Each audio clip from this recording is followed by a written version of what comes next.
سلوا التاريخ كم مجدا سطرنا على صفحاته وبه تغنى. شاگردانو ته چې کله درس ورکوي په داسې دلچسپه طریقه سره باید شاگردانو ته درس ورکول شي چې شاگرد په بیلابیلو طریقو سره دی وپوهول شي.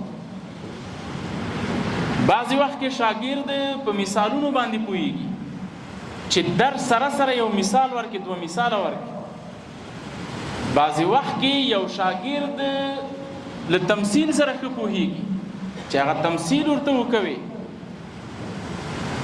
بیلابیلې طریقې د درس دي. بعضې وخت کې شاګرد ته چې کله په تخته باندې یو څه ولیکي بیا د ذهن ورته رسېږي.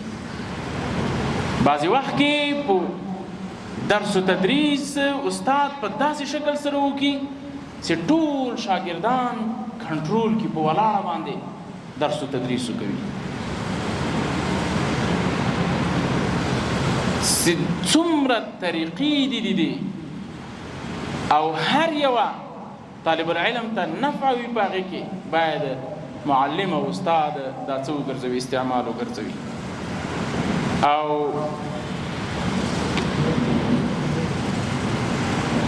معلم او استاد چې یو مضمون تدریسوي باید د دې مضمون هدف وپېژني، د دغه مضمون په هدف باندې پوه شي.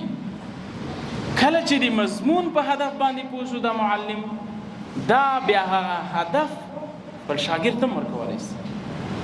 کله چې د یو مضمون په هدف باندې نه وي پوه، نو بیا شاګرد ته هم د هغه شی تدریس او هغه شی درس نشي کولی لکه څنګه یې حق. نو صفات خو د معلم ډیر زیات دي. په دې باندې که په ورځو باندې خبرې وسي دا کمه ده.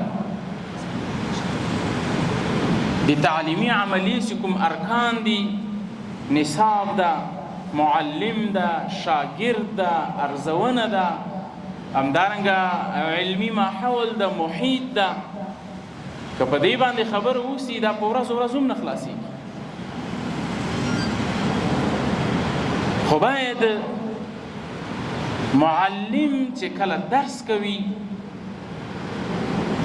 دی باید ډیر په اخلاص سره درس وکوي او دی باید کوشش وکوي چې دغه خپل ځوان شاګرد متعلم چې ورته ناست ده دا سره لدی چې دی تدریس ورته کوي په اسلامي روحیه باندې سنبال کړي،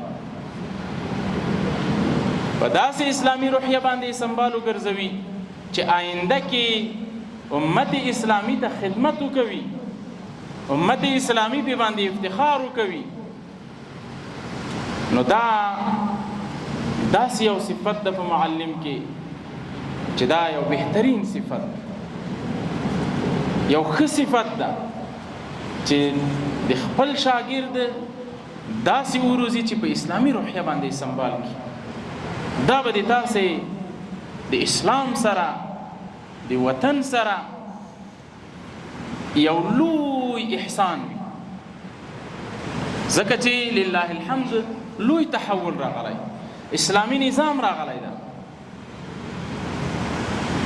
قرآن حاکم ده.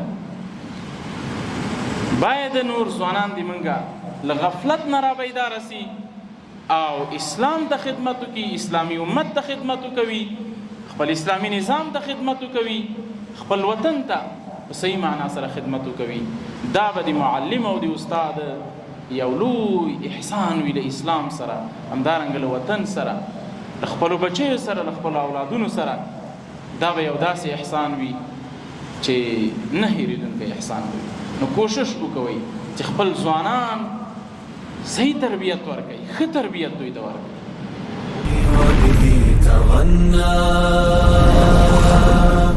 تهاب الأسد وطأتنا لأننا